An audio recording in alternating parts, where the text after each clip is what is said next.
Chapter 1: The Best and Worst of Times. It was the best of times, it was the worst of times, an age of wisdom and foolishness, a season of light and darkness, a spring of hope and a winter of despair. In this era of stark contrasts, two cities, London and Paris, stood as emblematic of the extremes of human experience. Both cities were alive with energy, yet shadowed by fear and uncertainty. In London, the seat of British stability and order, people lived under the rule of law, but social injustices persisted. Paris, on the other hand, simmered with revolutionary fervor, its streets teeming with the restless cries of a populace on the brink of upheaval. Amidst this tumultuous backdrop, we meet Jarvis Lorry, a senior manager at Tellson's Bank, a venerable institution known for its steadfast adherence to tradition and discretion. Tellson's, with its dark, dusty offices and air of solemnity, symbolized the stability and rigidity of the age. Mr. Lorry, a man of methodical habits and unshakable loyalty, embodied the bank's values. Though outwardly reserved, Lorry harbored a deep sense of duty and compassion, qualities that would soon lead him on a mission of profound significance. One brisk November evening, Mr. Lorry received a cryptic message from the bank, recalled to life. The phrase, enigmatic and portentous, hinted at a task of grave importance. This message set into motion a journey that would bridge the distance between the past and the present, between loss and reunion. The following day, Lorry embarked on his mission, traveling from London to Paris by coach. The journey was long and arduous, fraught with the uncertainties of the road and the spectre of revolutionary unrest. Lorry's thoughts were consumed by the purpose of his voyage, to reunite Dr. Alexandre Manette, a former prisoner of the Bastille, with his daughter, Lucie. Dr. Manette's story was one of unimaginable suffering and resilience. A brilliant physician, he had been unjustly imprisoned for 18 years in the notorious fortress of the Bastille. During his long captivity, cut off from the world and stripped of his identity, Dr. Manette had been reduced to a shadow of his former self. The man who had once been a beacon of medical expertise and compassion was now a broken figure, mentally scarred by years of isolation and torment. Lucie Manette, who had grown up believing her father dead, was thrust into a world of unexpected hope and fear upon learning of his survival. She was a young woman of remarkable strength and tenderness, qualities that would soon be tested as she confronted the realities of her father's condition. Lucie's love and determination would become the linchpin in Dr. Manette's journey toward recovery. As Lorry's coach rattled along the rough roads of France, he reflected on the profound implications of his mission. He envisioned the moment of reunion between father and daughter, a moment fraught with emotional complexity. He knew that Dr. Manette's release from prison was only the beginning of a long road to healing, a process that would require patience, compassion, and the rekindling of lost memories.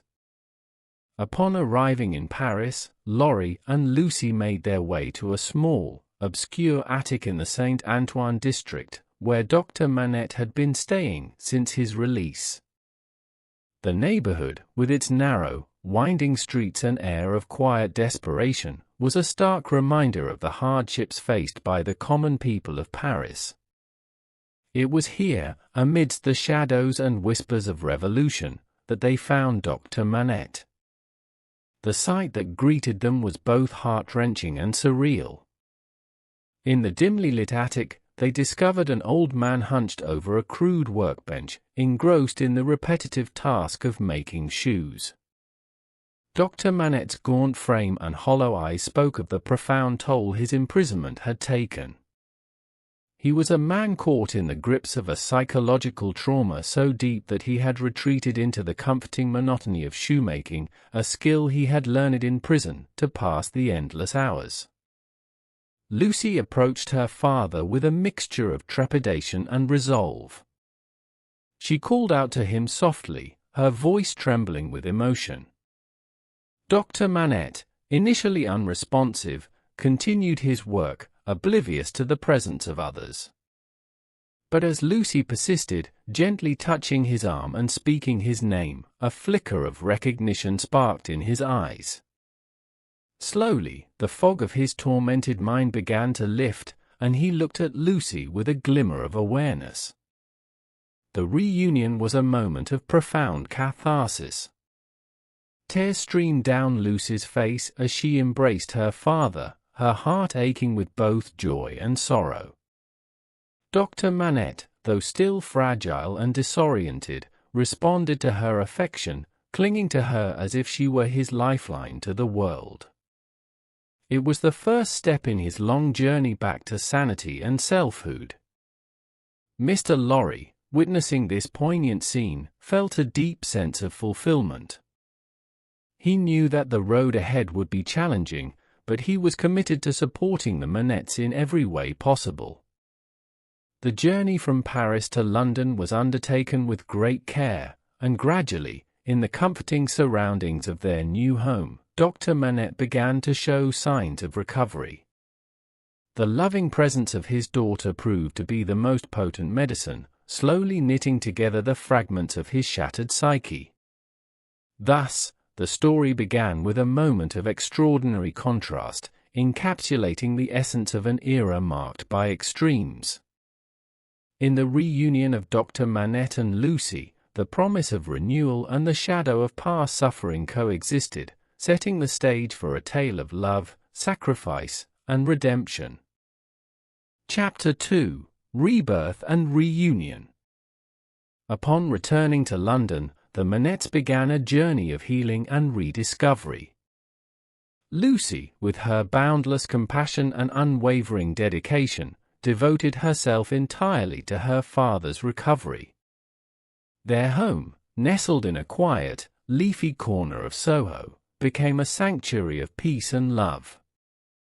The delicate balance of this sanctuary was maintained through Lucie's gentle routines and her ability to create an atmosphere of calm and security. Dr. Manette, though still haunted by his years of imprisonment, gradually began to find solace in the presence of his daughter. The love that Lucie showered upon him acted as a balm, slowly soothing the deep wounds inflicted by his prolonged isolation. Day by day, he grew stronger, his mind clearing like a mist lifting to reveal the sun. Lucie's voice, her touch, and her mere presence worked wonders, pulling him from the depths of his psychological abyss.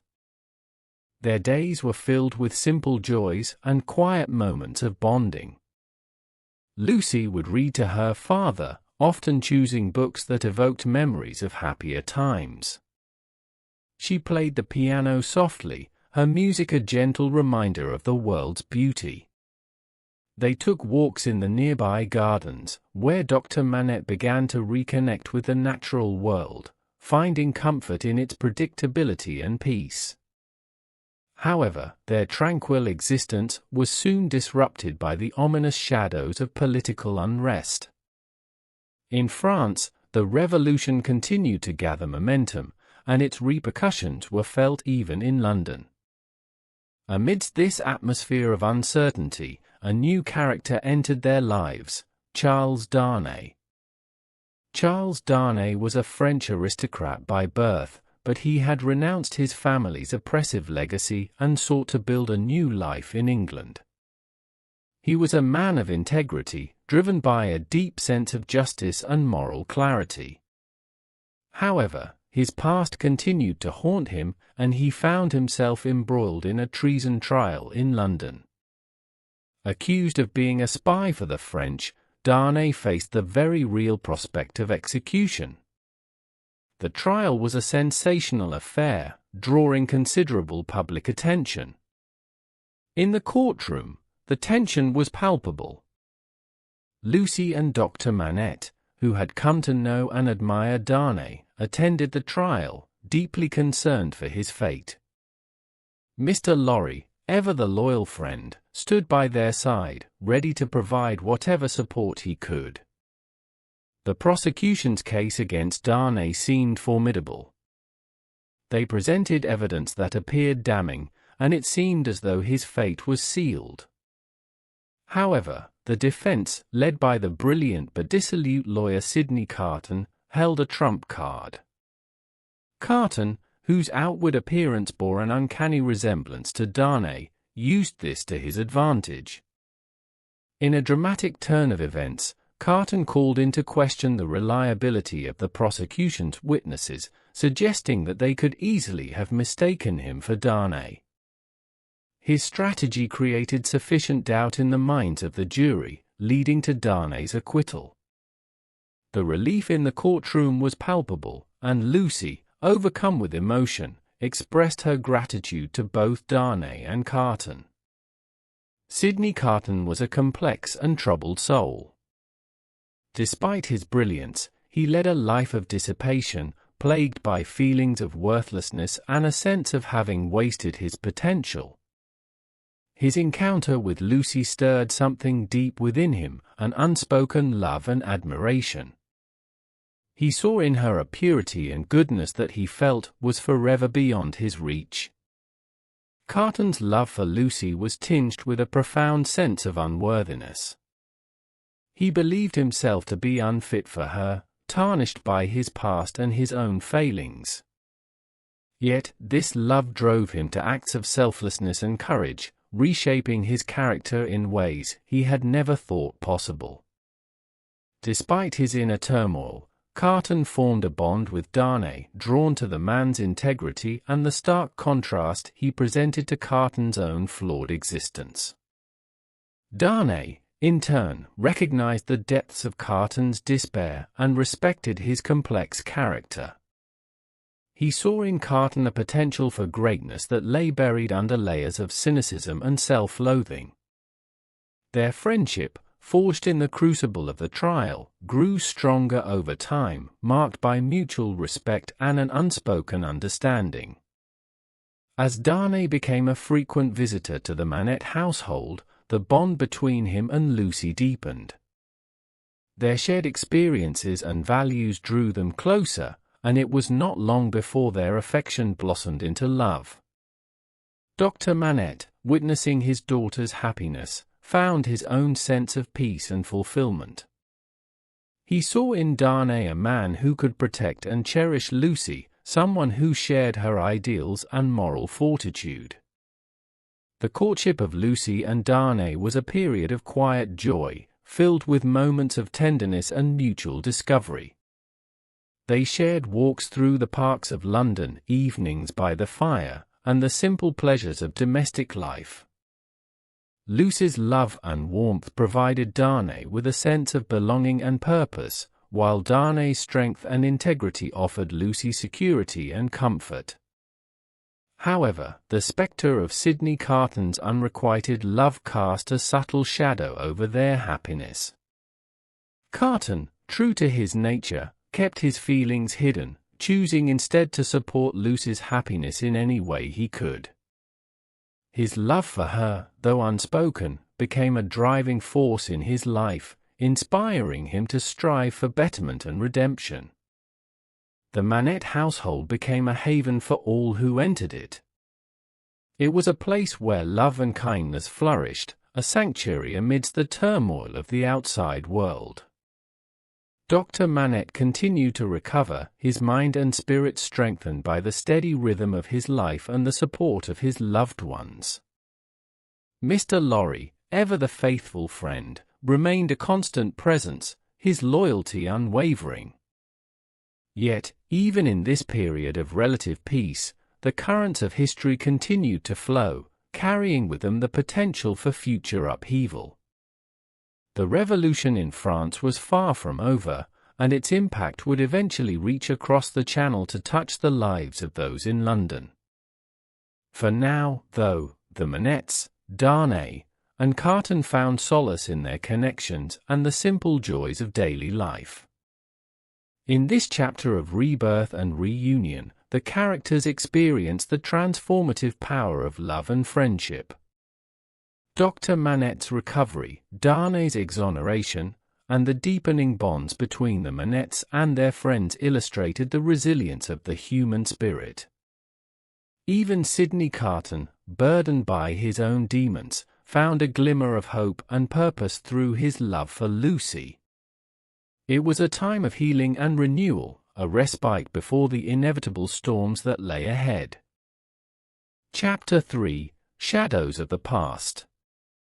Years passed, and the Manette's life in London flourished with joy and contentment. Lucie and Charles Darnay's love blossomed into a marriage marked by deep affection and mutual respect. They were blessed with a daughter, little Lucie, whose presence brought additional light and happiness into their home. Dr. Manette, fully restored to health and sanity, found great joy in his role as a grandfather, doting on his namesake with boundless affection. Despite the idyllic nature of their domestic life, shadows of the past began to creep into their present, threatening the peace they had so carefully cultivated. Charles Darnay, in his desire to distance himself from his tyrannical heritage, had concealed his true identity from his wife and her family. Unbeknownst to Lucie, Darnay was the nephew of the infamous Marquis Saint-Evremond, whose cruel actions had left a legacy of suffering and resentment in France. While the Manettes thrived in London, the situation in France grew increasingly dire. The seeds of revolution, sown by years of oppression and injustice, began to bear fruit. In the heart of Paris, a new wave of fervent revolutionaries emerged, among them the Defarges, Ernest and Thérèse. Once loyal servants to Dr. Manette, the Defarges had now become leaders in the revolutionary movement, driven by a fierce desire to overthrow the aristocracy and avenge the wrongs inflicted upon the common people. The Defarges' wine shop, located in the bustling neighborhood of Saint-Antoine, served as a hub for revolutionary activity. It was here that the discontented masses gathered, their anger and frustration fermenting into a potent force for change. Madame Defarge, with her relentless determination and icy demeanor, emerged as a formidable figure within the movement. Her knitting, seemingly innocent, was in fact a meticulous record of those she deemed enemies of the people, marked for retribution. The storming of the Bastille on July 14, 1789, marked the beginning of a bloody revolution. The fall of this symbol of royal tyranny sent shockwaves throughout France and beyond. The Defarges, at the forefront of the assault, saw the event as the first step in a larger campaign to dismantle the old order and exact vengeance upon those who had long oppressed the people. As the revolution gained momentum, the streets of Paris became a battleground. Aristocrats were hunted down, imprisoned, and executed, often with little regard for justice or due process. The Reign of Terror cast a long shadow over the city, its brutality driven by a mix of genuine desire for change and a thirst for revenge. Madame Defarge, in particular, was consumed by a personal vendetta against the Saint-Evremond family, whose cruelty had left indelible scars on her soul. Back in London, the Manette family remained largely insulated from the turmoil unfolding in France. Yet, the ties of history and fate were drawing ever tighter around them. Charles Darnay, despite his best efforts to sever connections with his past, found himself increasingly troubled by the events in his homeland. The plight of the French people, coupled with his own unresolved guilt over his family's legacy, weighed heavily on his conscience. Darnay's sense of duty and moral obligation eventually compelled him to take action. He received a desperate letter from Gabelle, a loyal servant who had managed the Evremond estate in his absence. Gabelle, now imprisoned by the revolutionaries, pleaded for Darnay's help, appealing to his sense of justice and compassion. Unable to ignore the call for aid, Darnay resolved to return to France, despite the grave risks involved. Before leaving, Darnay confided his decision to Lucie and Dr. Manette, revealing his true identity and the reasons behind his imminent departure. The revelation was met with shock and fear, but also with understanding and support. Lucie, though deeply worried for her husband's safety, admired his courage and commitment to doing what was right. Dr. Manette, whose own experiences had made him acutely aware of the dangers Darnay faced, offered his unwavering support and promised to use his influence to assist him. With a heavy heart, Darnay bade farewell to his family and set out for France. His journey was fraught with peril, as the revolutionary fervor had transformed the country into a landscape of suspicion and violence. Upon his arrival, Darnay was quickly arrested and imprisoned, his noble lineage marking him as an enemy of the people despite his renunciation of his family's tyranny. In Paris, the Defarges continued their relentless campaign against the aristocracy. Madame Defarge, in particular, took a personal interest in Darnay's capture. Her hatred for the Saint Evremond family burned with a fierce intensity, fueled by memories of the injustices they had inflicted. She saw Darnay's imprisonment as an opportunity to strike a decisive blow against the very symbol of aristocratic cruelty. Back in London, Lucie and Dr. Manette were devastated by the news of Darnay's arrest. Determined to save him, they embarked on a perilous journey to Paris, accompanied by Mr. Lorry. Dr. Manette, drawing upon his past experiences and connections, hoped to use his status as a former prisoner of the Bastille to appeal to the revolutionary authorities and secure Darnay's release.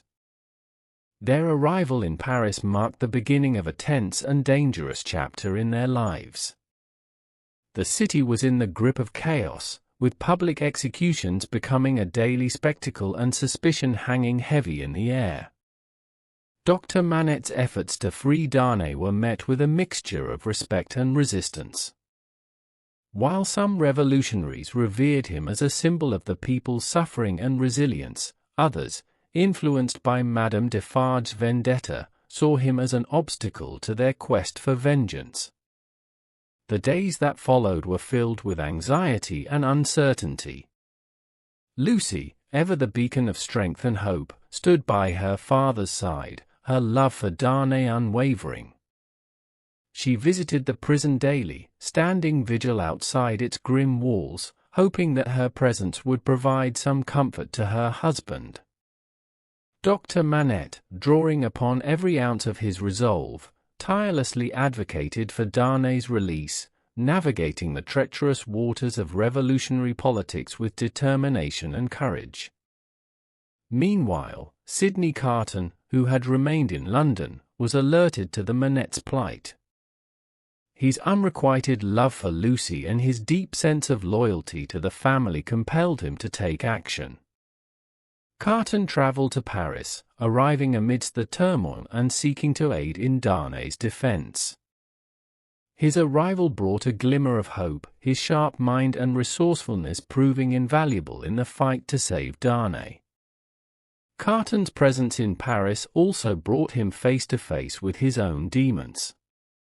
The city, with its atmosphere of impending doom and pervasive fear, mirrored his own inner turmoil. Yet, it was in this crucible of chaos that Carton found a sense of purpose and resolve. His love for Lucie and his desire to see her happy gave him the strength to confront the dangers and sacrifices that lay ahead. As the Manettes, Mr. Lorry, and Carton navigated the treacherous landscape of revolutionary Paris, the shadows of the past continued to loom large.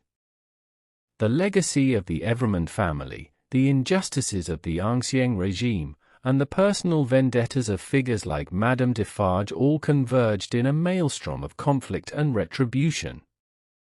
The stakes were high, and the outcome uncertain, as they struggle to protect their loved ones and find a path to justice and redemption amidst the chaos of revolution. In this chapter of shadows and turmoil, the past cast a long and ominous shadow over the present.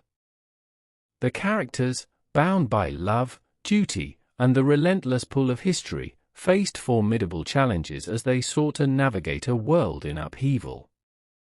Their courage and resilience would be tested as never before, as the forces of vengeance and justice collided in the streets of Paris. Chapter 4: The Rising Storm. The revolution had grown into a tempest of violence and chaos, sweeping through France with unbridled fury. The streets of Paris echoed with the cries of the oppressed and the clamor of revolutionary fervor. Aristocrats were hunted down, imprisoned, and executed with relentless efficiency. The once mighty symbols of the Ancien regime were systematically dismantled, and the Evremont estate was no exception. Seized by the revolutionaries, it stood as a stark testament to the changing tides of power. In London, Charles Darnay could not escape the pull of his past. Despite having renounced his aristocratic heritage, he felt a profound sense of duty towards those who had remained loyal to his family. Among them was Gabelle, the steward who had faithfully managed the Evremont estate. Gabelle's desperate letter, pleading for help from his prison cell, stirred Darnay's conscience. Unable to ignore the call for aid, Darnay resolved to travel to Paris, unaware of the perilous path that lay ahead. Upon his arrival in Paris, Darnay quickly realized the severity of the situation. The city was in the grip of a violent upheaval, its streets patrolled by vigilant revolutionaries who saw enemies in every shadow. Darnay's presence, as a member of the despised aristocracy, marked him as a target. Despite his noble intentions, he was arrested almost immediately, accused of being an enemy of the people. Thrust into the grim confines of La Force prison, he faced an uncertain fate, his life hanging in the balance. News of Darnay's arrest reached London, throwing the Manette household into turmoil. Lucie, distraught and determined, resolved to go to Paris and save her husband. Dr. Manette, drawing upon his own harrowing experiences, believed that his status as a former prisoner of the Bastille would lend him the necessary influence to secure Darnay's release. Mr. Lorry, steadfast and loyal, accompanied them, offering his unwavering support. The journey to Paris was fraught with danger. The roads were treacherous, filled with revolutionary fervor and suspicion. Yet, Lucie's resolve never wavered. Her love for Darnay and her belief in justice propelled her forward. Dr. Manette, despite the ghosts of his past, remained resolute, determined to save his son-in-law. Mr. Lorry, ever the pillar of strength, provided the stability and reassurance they so desperately needed. Upon their arrival in Paris, the Manettes and Mr. Lorry were confronted with the harsh reality of the revolution. The city was a cauldron of unrest, its atmosphere charged with fear and suspicion. Public executions were a common spectacle, the guillotine a grim symbol of the revolution's insatiable thirst for retribution. The once beautiful city of light was now shrouded in darkness, its streets stained with blood. Dr. Manette wasted no time in leveraging his status as a former prisoner. His experiences in the Bastille, once a source of torment, now became his greatest asset. The revolutionaries, who revered him as a symbol of their struggle, initially accorded him respect and deference.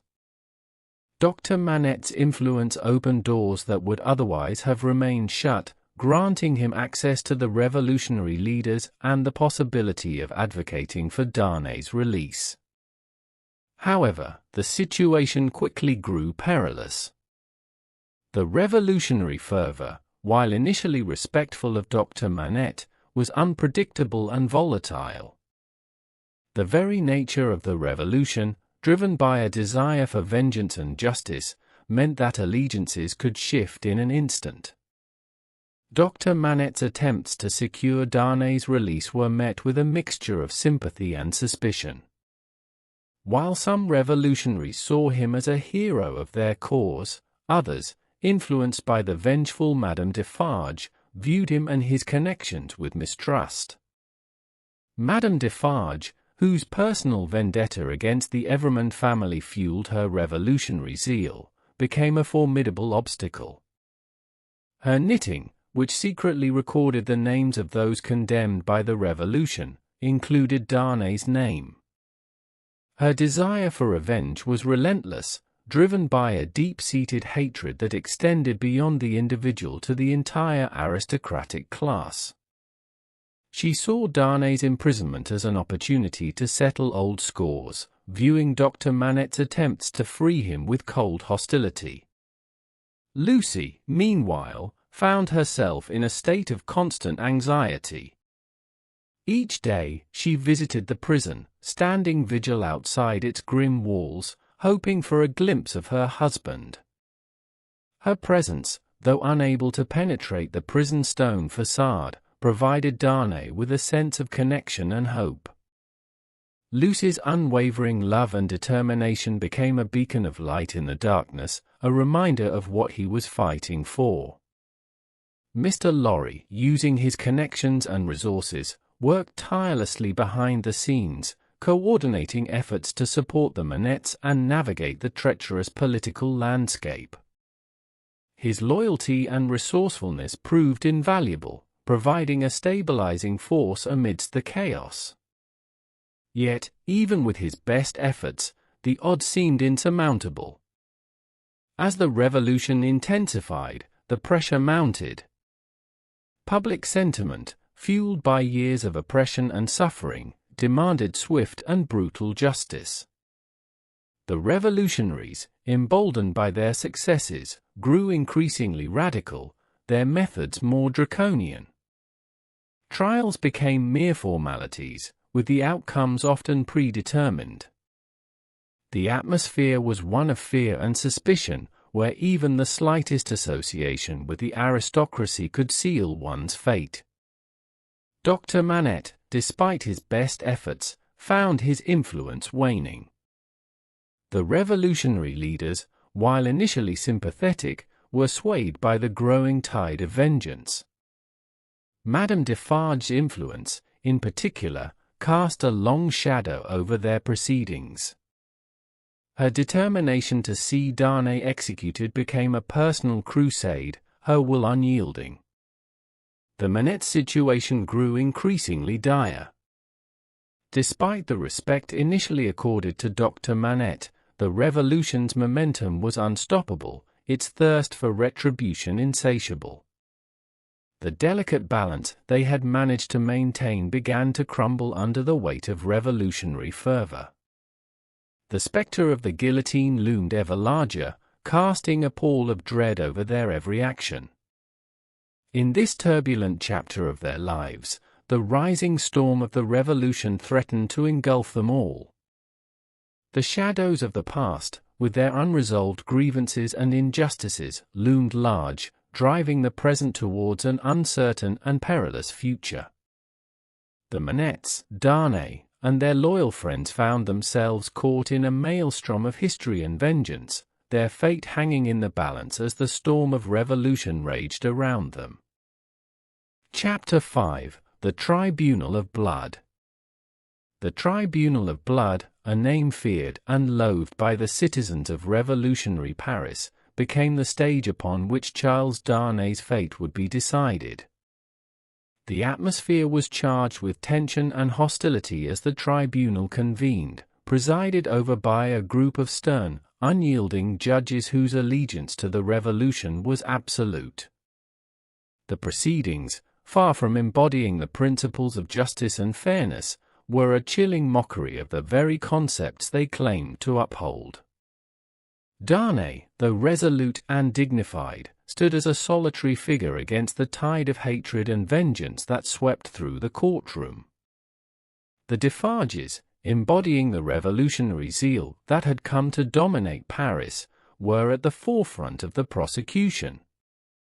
Ernest Defarge, with his stern demeanor and fiery rhetoric, and Madame Defarge, whose icy resolve and personal vendetta drove her every action, orchestrated the trial with ruthless precision. Dr. Manette, despite his own standing as a symbol of the Revolution's triumph over tyranny, faced an impossible task. He took the stand to testify on behalf of Darnay, hoping his words would carry the weight of his own suffering and the respect he had earned among the revolutionaries.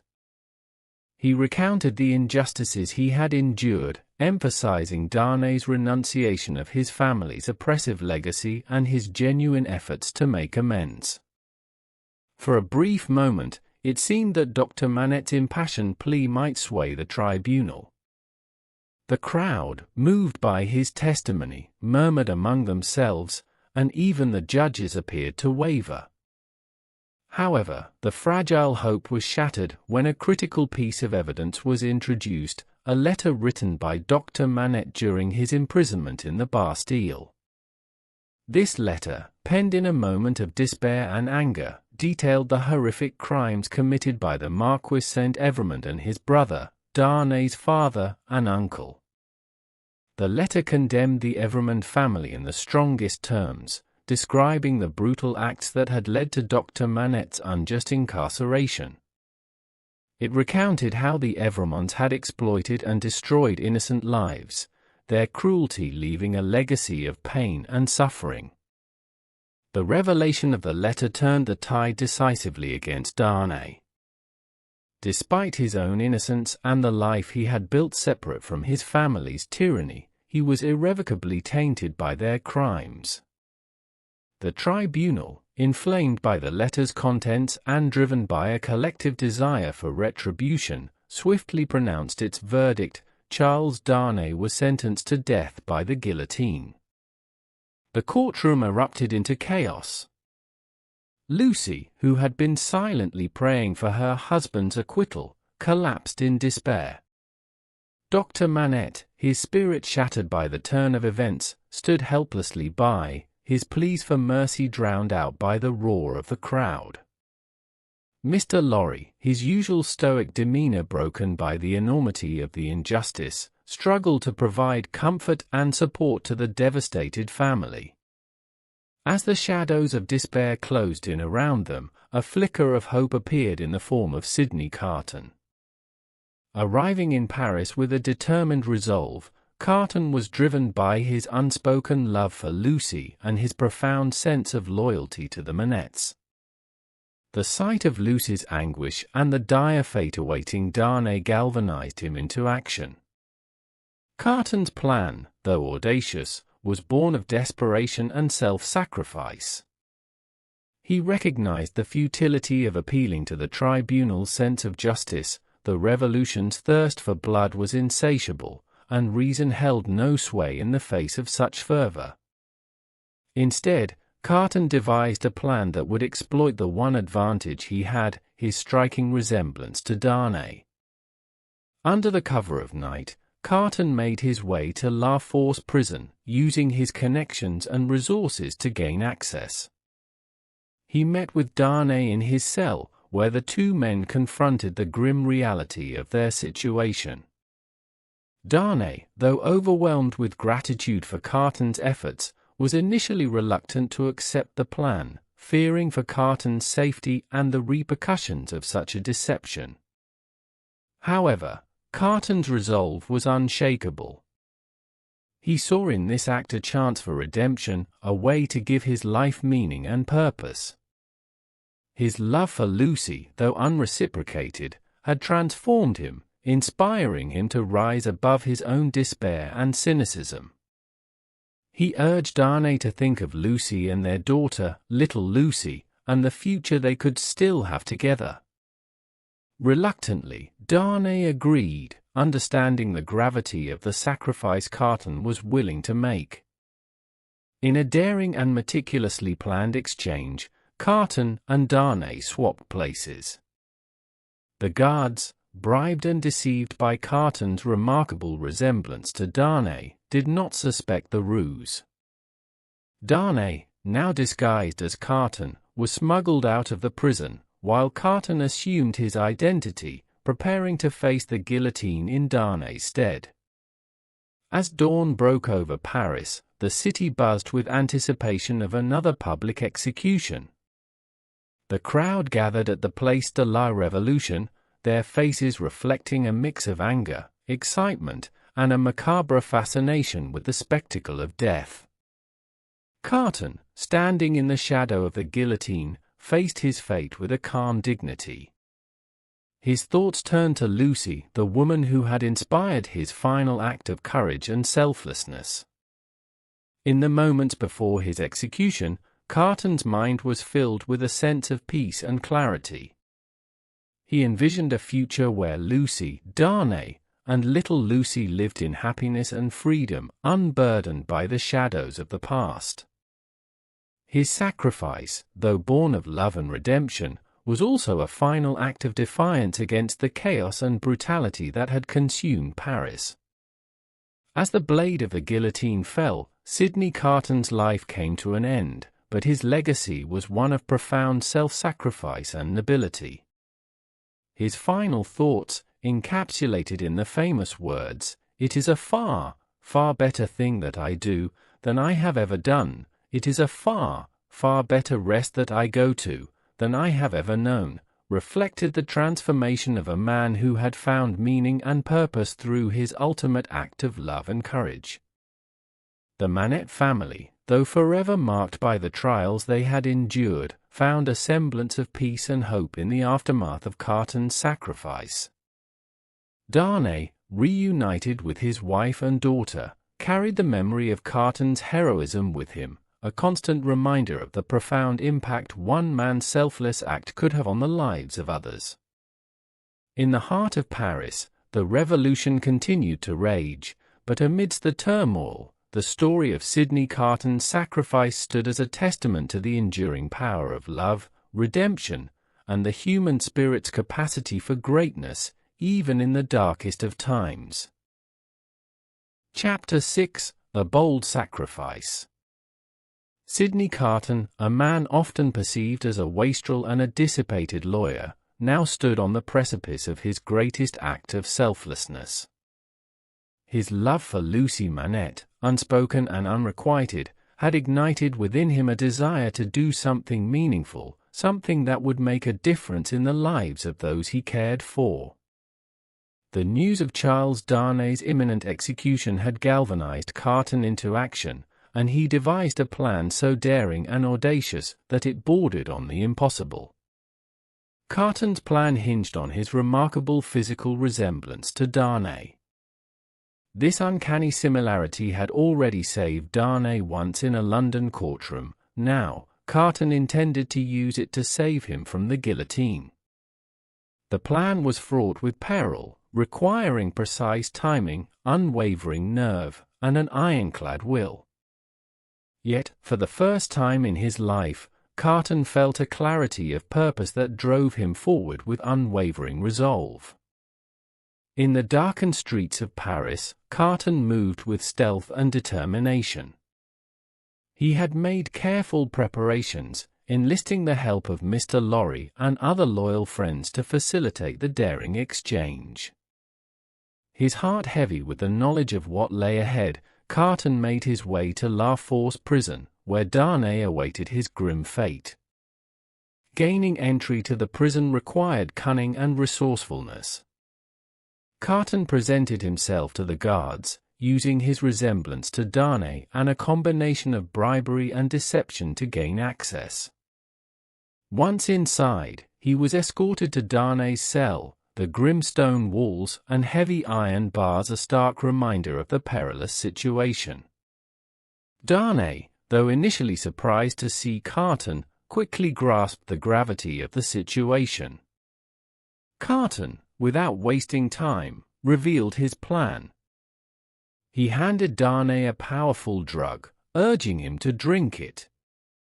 The concoction would render Darnay unconscious, making the switch easier and reducing the risk of detection. Despite his initial reluctance, Darnay understood the necessity of the plan and reluctantly complied. As Darnay slipped into unconsciousness, Carton swiftly began the exchange. He changed into Darnay's clothes, ensuring every detail was perfect. He then positioned Darnay in a way that made it appear as though he was merely resting. The guards, deceived by Carton's resemblance to Darnay, saw nothing amiss as Carton, now dressed as Darnay, prepared to face the final moments of his plan. Carton, now locked in Darnay's cell, awaited the dawn with a mixture of calm resolve and reflective contemplation. The gravity of his impending sacrifice weighed heavily upon him, but there was also a profound sense of peace. His love for Lucie, his desire to see her happy and free from the shadow of the past, gave him the strength to face what lay ahead. Before the final act of his plan, Carton had one more act of compassion to perform. In the adjacent cell, a young sempstress awaited her own execution. Fragile and terrified, she recognized Carton as Darnay, but quickly realized the truth when she saw the gentleness and resolve in his eyes. Carton, moved by her plight, offered her comfort and solace in her final hours. The sempstress, touched by Carton's kindness, found a measure of peace in his presence. She asked him to hold her hand as they faced the guillotine together, drawing strength from his calm and steady demeanor. In these final moments, Carton's humanity shone through, his compassion providing a small but significant comfort to another soul facing the same fate. As the morning sun rose over Paris, the streets buzzed with the grim anticipation of another public execution. The Place de la Révolution, dominated by the menacing silhouette of the guillotine, was filled with a crowd eager to witness the latest spectacle of death. Carton, his resolve unshaken, walked towards the scaffold with the sempstress by his side, their hands clasped together in mutual support. Standing before the guillotine, Carton's thoughts turned to Lucie. He envisioned her in a future free from fear and sorrow, a life filled with peace and happiness. His sacrifice, born of love and redemption, was his final gift to her, a gift that would ensure her safety and the future of her family. Carton's mind, once clouded by cynicism and despair, was now clear and focused, filled with a sense of purpose and fulfillment. In these final moments, Carton found a profound sense of redemption. His life, once marked by wasted potential and missed opportunities, had culminated in an act of supreme selflessness. He had discovered within himself a capacity for love and sacrifice that transcended his past failures. The guillotine, though a symbol of death and terror, became the instrument of his redemption. As the blade fell, ending Carton's life, his final thoughts were of Lucie and the life he had helped preserve. His sacrifice, though marked by personal loss, was a testament to the enduring power of love and the human spirit's capacity for greatness even in the face of darkness. The words that had once seemed an empty echo of potential now resonated with truth and meaning. It is a far, far better thing that I do than I have ever done. It is a far, far better rest that I go to than I have ever known. The Manette family, forever changed by Carton's sacrifice, carried his memory with them as a symbol of hope and resilience. Darnay, now reunited with Lucie and their daughter, found strength in the knowledge that Carton's love and sacrifice had given them a future.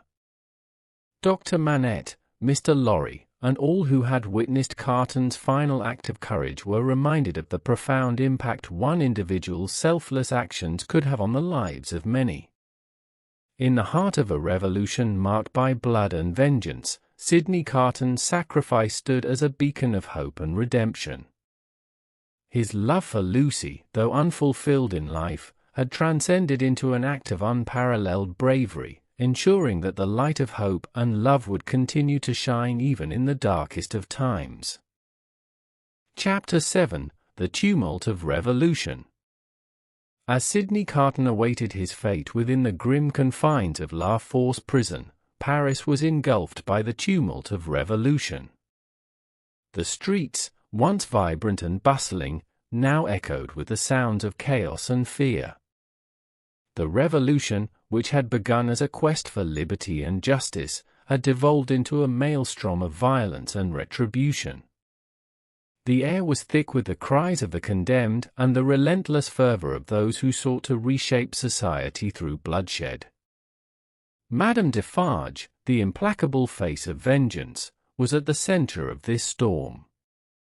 Her thirst for retribution against the Evremond family had not been quenched by Charles Darnay's impending execution. Driven by a deep-seated hatred and a personal vendetta, she was determined to eradicate every last trace of the Evremond lineage.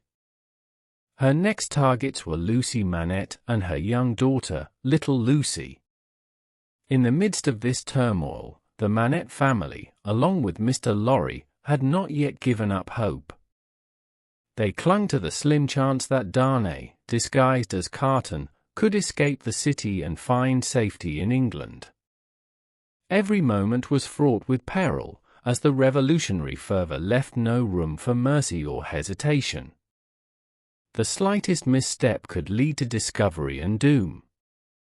Meanwhile, back at the Manette household, a dangerous confrontation was brewing. Madame Defarge, relentless in her pursuit, had discovered their hiding place.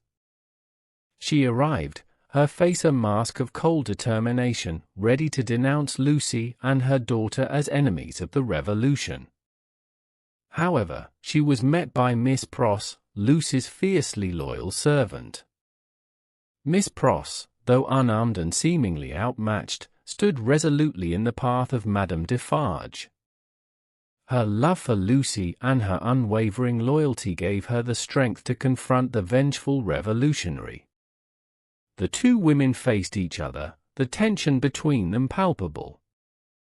Madame Defarge, with her malevolent intent, and Miss Pross, driven by a desperate need to protect her beloved charges.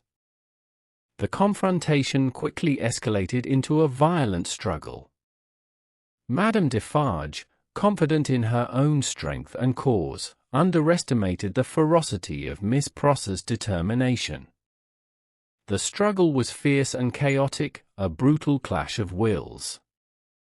In the midst of the fray, a gunshot rang out, the sound reverberating through the house.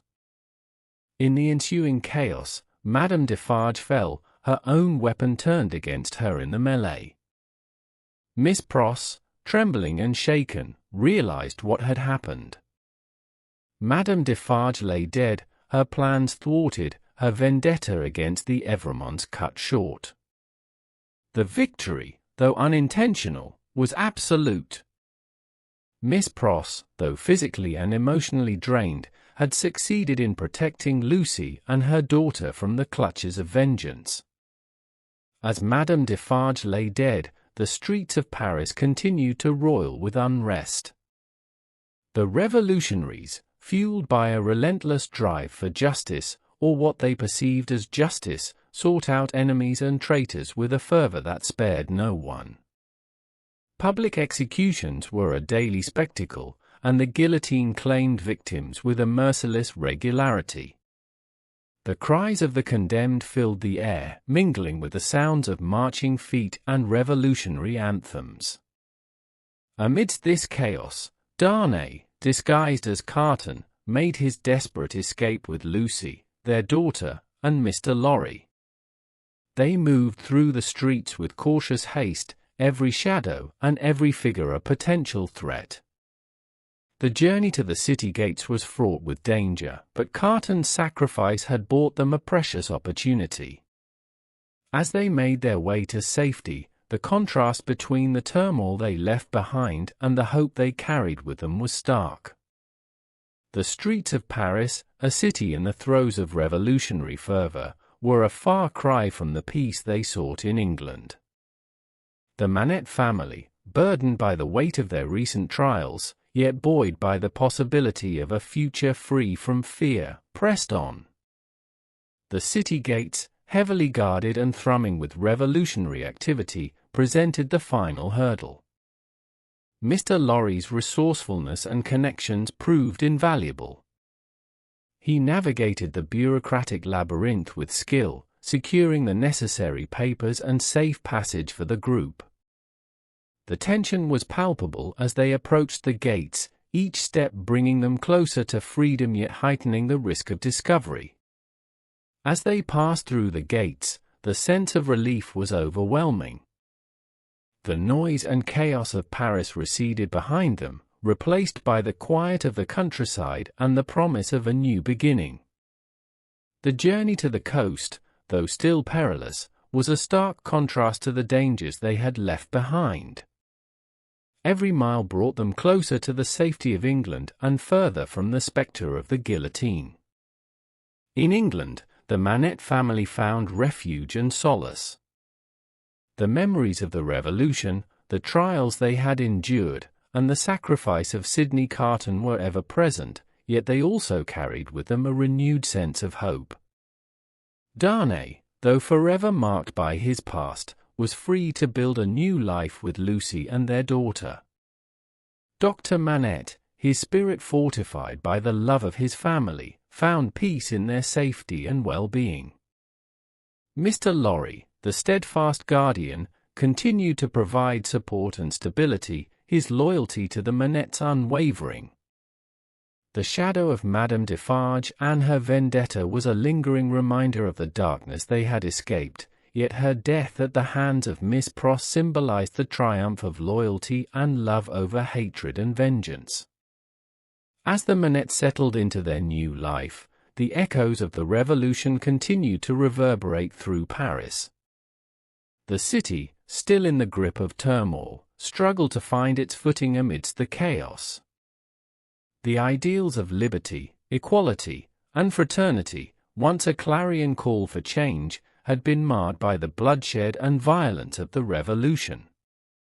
Yet, in the midst of the tumult, stories of sacrifice and resilience, like that of Sydney Carton, shone as beacons of hope and humanity.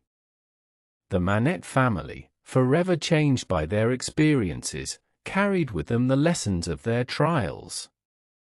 The love that had sustained them, the sacrifices that had saved them, and the courage that had seen them through the darkest of times became the foundation upon which they built their new life. Carton's final act of selflessness, his bold sacrifice, remained a testament to the enduring power of love and redemption. In the quiet countryside of England, far from the tumult of revolution, the Manettes found a measure of peace. The scars of their past, though deep, were a reminder of the strength and resilience that had carried them through. Their story, intertwined with the fate of a nation, stood as a testament to the enduring human spirit, a spirit that, even in the face of overwhelming darkness, could find the light of hope and the promise of a new beginning. Chapter 8: Reflections on Sacrifice. In the tranquil English countryside, the Manettes began the arduous process of rebuilding their lives. The horrors of the French Revolution and the trauma they had endured left indelible marks on their souls, but amidst their gratitude for Sydney Carton's sacrifice, they found the strength to move forward. Carton's memory became a guiding light, a symbol of selflessness and redemption that illuminated their path toward healing and peace. Lucie Manette, now safe in England with her husband Charles Darnay and their daughter, little Lucie, carried the deepest sense of loss and gratitude for Carton's ultimate act of love. The man she had once known as a dissipated lawyer, who had hidden his true nature behind a facade of cynicism and indifference, had revealed a capacity for profound love and courage. His sacrifice had saved them, and Lucie mourned him deeply, recognizing the depth of his feelings for her and the strength it had taken to give his life for theirs. Every day, as Lucie went about her duties, she found herself reflecting on Carton's sacrifice. She would often sit by the window, watching little Lucie play in the garden, and her thoughts would drift back to Paris, to that fateful day when Carton had walked to the guillotine in Darnay's stead. His final moments, filled with thoughts of her and a vision of a peaceful future, gave her solace. She would tell little Lucie stories about the man who had saved them, ensuring his memory lived on in the hearts of those who owed him their freedom. Charles Darnay, too, was deeply affected by Carton's sacrifice. He had been given a second chance at life, a chance to be with his family, all because of a man he had once considered an acquaintance. Darnay's gratitude was profound, and he felt a renewed sense of purpose, dedicating himself to living a life worthy of the sacrifice that had been made for him. He threw himself into his work, finding fulfillment in the simple joys of family life and the peace that now surrounded them. Dr. Alexandre Manette, having endured years of unjust imprisonment, found his mental health gradually improving in the calm of the English countryside. The presence of his daughter and granddaughter provided him with a source of unending comfort and stability. The memories of the Bastille, though never far from his mind, began to lose their grip on him. He found solace in the knowledge that his beloved Lucie was safe and that the sacrifices made by Carton had secured their future. The family settled into a routine, cherishing the peace they had regained. They would often gather in the evenings, sitting by the fire and sharing stories of their past, their hopes for the future, and the enduring impact of Carton's sacrifice. These moments of togetherness became a cornerstone of their healing process, binding them closer together and reinforcing the love and loyalty that had seen them through the darkest times. Outside their sanctuary in England, the horrors of the Revolution continued to rage in France. News of the ongoing violence and executions reached them sporadically, a grim reminder of the world they had escaped. Each report of the chaos only deepened their gratitude for the peace they now enjoyed. The stark contrast between their tranquil existence and the turmoil of Paris highlighted the profound impact of Carton's sacrifice. His act of selflessness had not only saved their lives, but had also preserved their ability to live in freedom and harmony. Lucie often found herself reflecting on the nature of sacrifice and redemption. She pondered the transformation that had occurred in Carton, a man who had once seemed lost and irredeemable but had found within himself the capacity for a heroic act. She drew inspiration from his journey, realizing that even in the darkest of times, there was always the potential for redemption and change. Carton's memory became a source of strength, a reminder that love and sacrifice could triumph over even the greatest of adversities. As the seasons changed and time passed, the Manettes continued to honor Carton's memory in their own ways.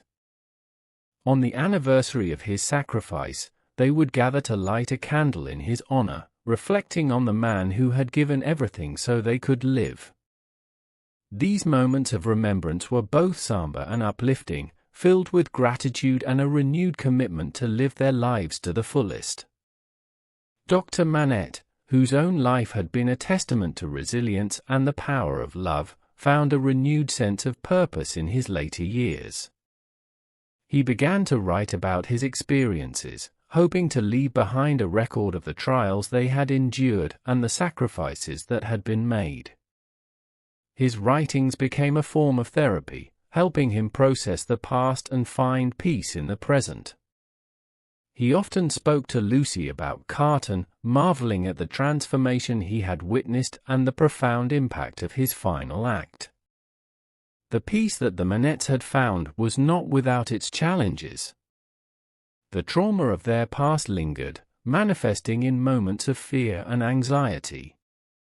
But they faced these challenges together, drawing strength from each other and from the memory of Carton's sacrifice. Their love for one another, and their shared gratitude for the life they now lived, provided a foundation that could withstand even the greatest of trials. In time, little Lucie grew up, surrounded by the love and wisdom of her family. She learned about the man who had saved them, understanding the significance of his sacrifice even as she built her own dreams and aspirations. Carton's legacy lived on in her, a testament to the enduring power of love and selflessness. As the years went by, the Manettes continued to find solace in each other and in the peaceful life they had built. The memory of the revolution and the sacrifices made during that tumultuous time remained with them, a reminder of the fragility of freedom and the strength required to preserve it. They honored Carton's sacrifice not only in their memories, but in the way they lived their lives, cherishing each moment and finding joy in the simple, everyday acts of love and kindness. Sydney Carton's sacrifice had transformed not only his own life, but also the lives of those he had saved. His memory became a beacon of hope and a reminder of the profound impact that one person's actions could have. The Manettes, forever grateful, carried his legacy with them, finding strength and redemption in the love that had saved them. In the end, Carton's sacrifice was not just an act of selflessness, but a testament to the enduring power of love and the possibility of redemption. His memory continued to inspire the Manettes and all who heard their story, a reminder that even in the darkest of times, there is always hope, and the capacity for great acts of love and courage resides within us all. Chapter 9: The Echoing Footsteps. Years rolled by in the tranquil English countryside, where the Manettes had found refuge and rebuilt their lives. Little Lucie, once a child playing in the garden, grew into a thoughtful and inquisitive young woman. She was raised on stories of the Revolution, the heroism of Sydney Carton, and the resilience of her family. These tales, shared lovingly by her parents and grandfather, became the foundation of her understanding of the world, imbuing her with a deep sense of gratitude and an appreciation for the sacrifices made to secure her future. Charles Darnay, now firmly established in his career, found success and recognition in England. He thrived in his work, which allowed him to provide a comfortable and secure life for his family. His past, once a heavy burden, had transformed into a source of strength and motivation. Darnay's life was a testament to the possibility of redemption and the power of new beginnings. Every accomplishment, every moment of peace, was a tribute to the man who had given his life so that he could live. The Manettes honored Sydney Carton's memory in their daily lives. Lucie, with her compassionate nature, often reflected on the profound love and courage that had driven Carton to make the ultimate sacrifice. She kept a portrait of him in their home, a constant reminder of his selflessness and the deep connection they shared. The family gathered each year on the anniversary of his death, lighting a candle in his honor and sharing stories of his bravery and the pivotal role he played in their survival. As little Lucie matured, she became increasingly curious about the events that had shaped her family's history. Her parents and grandfather spoke openly with her about the Revolution, the injustices they had faced, and the heroism of those who had helped them. These discussions were often tinged with sorrow, but also with a sense of hope and resilience. The past, with all its horrors, had not defined them, but rather strengthened their bond and commitment to one another. The world around them continued to change, and the echoes of the Revolution were felt far beyond the borders of France. The aftermath of the uprising brought both hope and sorrow, as the ideals of liberty, equality, and fraternity were tested in the crucible of reality. The initial fervor of the revolution had given way to a period of reconstruction and reflection, as France grappled with the consequences of its violent upheaval. In France, the revolution's aftermath was marked by a complex tapestry of emotions and outcomes. The fall of the monarchy, the reign of terror, and the rise and fall of various political factions had left deep scars on the nation's psyche. The hope that had fueled the revolution was tempered by the recognition of its costs, the countless lives lost, the social and economic upheaval, and the enduring divisions within French society. Yet, amidst the sorrow, there was also a sense of renewal. The revolution had irrevocably changed the course of French history, laying the groundwork for future generations to build a more just and equitable society. The ideals of the revolution, though imperfectly realized, continued to inspire movements for freedom and justice around the world. The footsteps of those who had marched for change echoed through the years, a reminder of the enduring struggle for human rights and dignity. The Manettes, though far from the epicenter of these events, felt the reverberations of history in their lives. Dr. Manette, in particular, found solace in the knowledge that his suffering had not been in vain. The revolution had exposed the injustices of the old regime, and while its methods were often brutal, its impact on the course of human history was undeniable. He continued to write about his experiences, his work serving as both a personal catharsis and a historical record for future generations. In their quiet English village, the Manettes became a pillar of their community.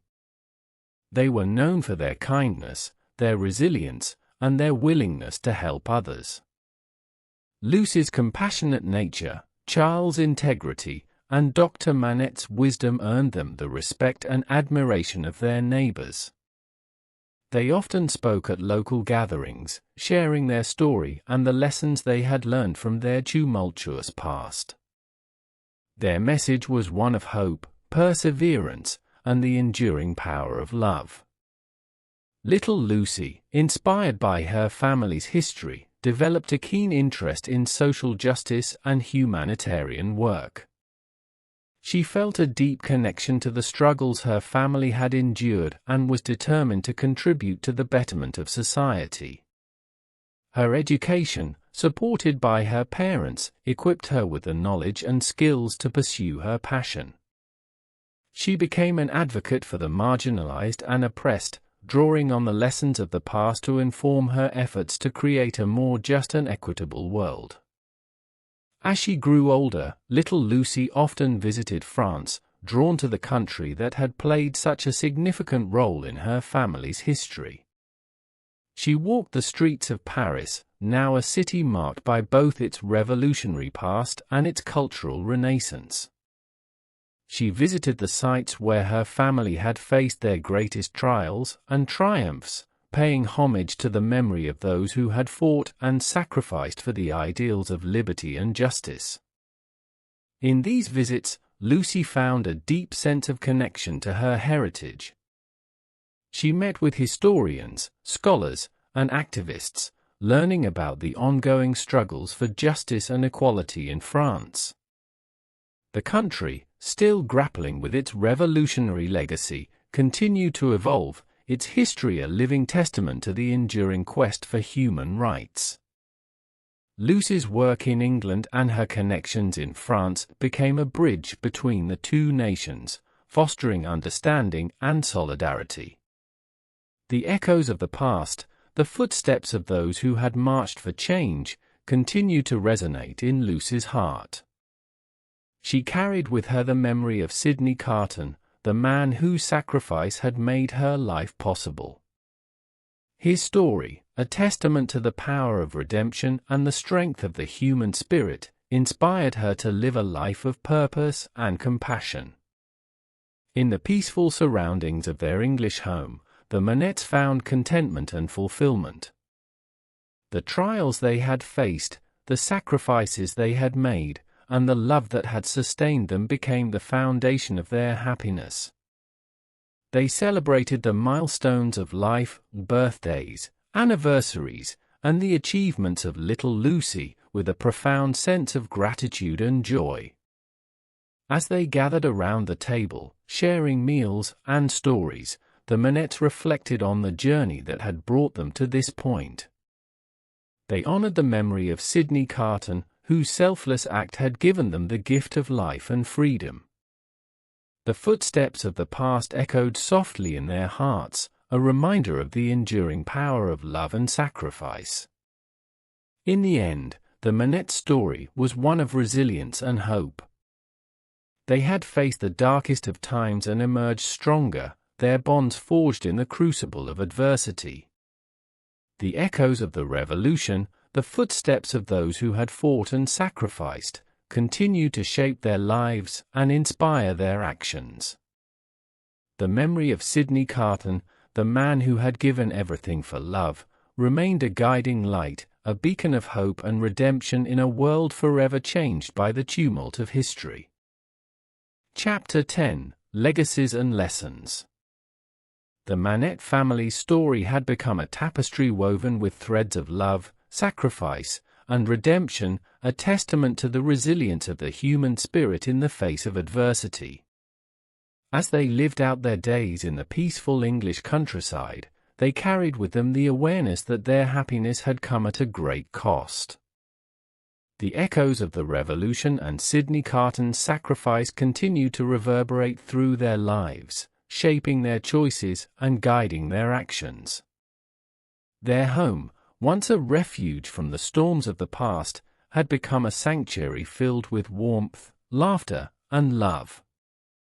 Dr. Manette, now in the twilight of his years, spent his days tending to his garden and writing about his experiences. His writings served as both a personal catharsis and a historical record, ensuring that the lessons of the past would not be forgotten. Lucie, now a woman of strength and grace, devoted herself to her family and her community.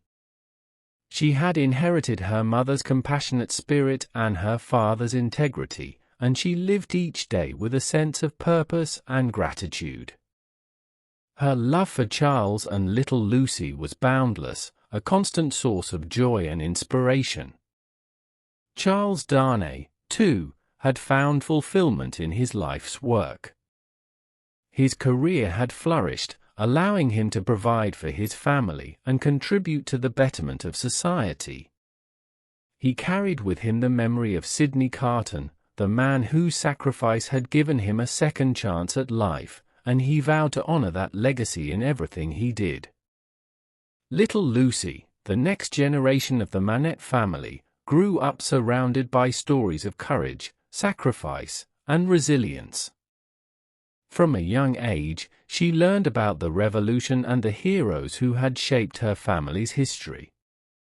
Her parents and grandfather instilled in her the values of compassion and courage, teaching her to face the world's challenges with grace and determination. As she grew older, little Lucie became increasingly aware of the weight of her family's legacy. She felt a deep sense of responsibility to honor the sacrifices that had been made on her behalf. She immersed herself in her studies, eager to learn about history, literature, and the human condition. She dreamed of making a difference in the world, of following in the footsteps of those who had come before her. The Manette family's story became a beacon of hope and inspiration for those around them. Their resilience in the face of adversity, their unwavering commitment to love and justice, served as a reminder of the power of the human spirit to overcome even the greatest of challenges. Their home became a gathering place for friends and neighbors, drawn to the warmth and wisdom that emanated from within its walls. As the years passed, the Manettes continued to live out their lives with courage and grace. They faced new trials and tribulations, but they did so with the knowledge that they were not alone, that they carried with them the love and support of generations past. Their story, though marked by hardship, was ultimately one of triumph and redemption. In the end, the Manette family's legacy lived on in the hearts and minds of those they had touched. Their story became a testament to the enduring power of love, sacrifice, and redemption, a reminder that even in the darkest of times, there is always hope. And as little Lucie grew into a woman, she carried with her the lessons of her family's past, ready to face whatever the future might hold with courage and conviction. Chapter 11: A Future Forged by the Past. As the years passed, France embarked on a journey of healing and reconstruction, slowly emerging from the shadows cast by the tumultuous events of the Revolution. The scars left by years of violence and upheaval were deep, but the spirit of resilience and determination burned bright in the hearts of the French people. The Manette family, though removed from the epicenter of these changes, bore witness to the country's transformation, hopeful for a better future forged from the ashes of the past.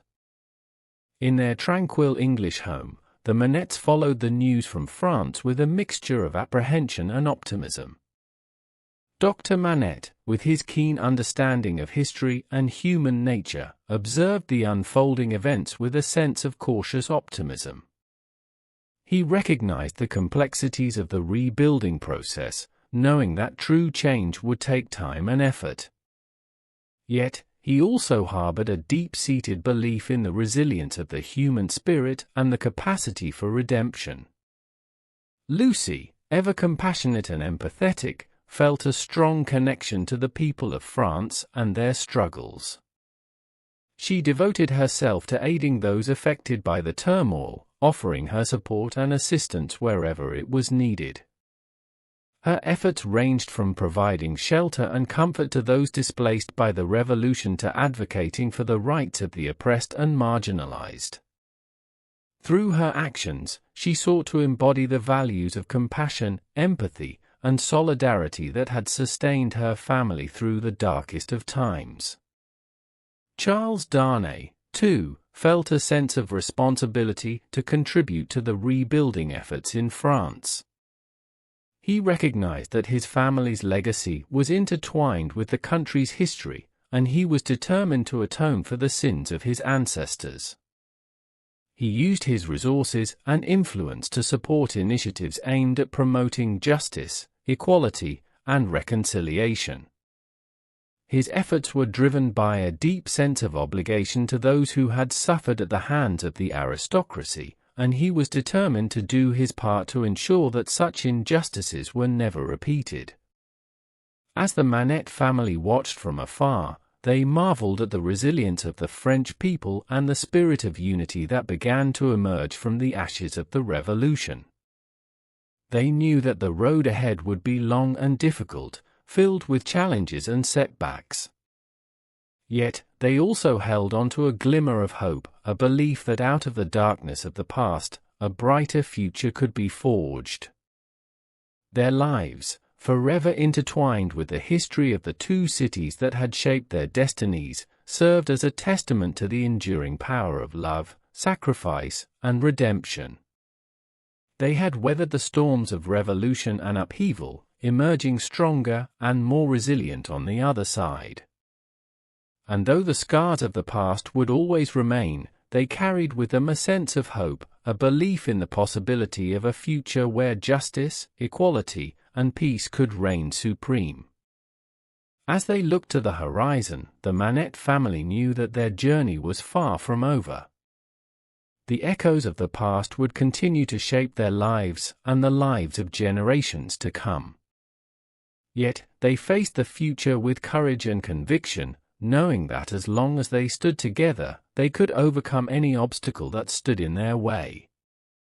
For in the end, it was their love for each other and their unwavering belief in the power of redemption that would light the path forward, guiding them toward a future forged by the past. Chapter 12: The Tale's End. As the final chapter of their story unfolded, the Manette family found themselves at a crossroads, a place where the past met the present, and the future lay open before them, filled with infinite possibilities. Their journey, marked by love, sacrifice, and redemption, had come full circle, leaving behind a legacy that would endure through the ages. The sacrifices made by Sydney Carton and the resilience of the Manette stood as testaments to the enduring human spirit. Carton's selfless act of love had given the Manettes a second chance at life, while their unwavering courage and determination had carried them through the darkest of times. Together, they had faced adversity and triumphed, emerging stronger and more united than ever before. As they looked back on their journey, the Manette family found a sense of closure, a feeling of peace that came from knowing they had overcome the trials and tribulations that had once threatened to tear them apart. They had weathered the storms of revolution and upheaval, emerging on the other side with a renewed sense of purpose and a deeper appreciation for the bonds that held them together. The two cities, London and Paris, continued their journeys, each marked by its own triumphs and tragedies. London, with its bustling streets and towering spires, remained a beacon of stability and prosperity, while Paris, still recovering from the scars of revolution, slowly began to rebuild and heal.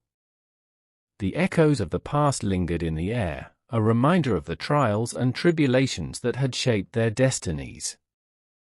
Yet, amidst the turmoil and uncertainty, there was also hope, the glimmer of light that shone brightly in the darkness. The story of the Manette family and Sydney Carton became a timeless reminder of the transformative power of love and sacrifice. Their legacy, woven into the fabric of history, would endure through the ages, inspiring generations to come with its message of resilience, redemption, and the enduring strength of the human spirit. And so, as the tale came to its close, the Manette family stood together, united by a bond that transcended time and space. Their journey may have ended, but the lessons they had learned and the memories they had shared would live on forever, a testament to the power of love to conquer even the greatest of challenges. And as they looked to the future, they did so with hearts full of hope, knowing that as long as they stood together, they could face whatever the world might bring with courage, grace, and unwavering resolve.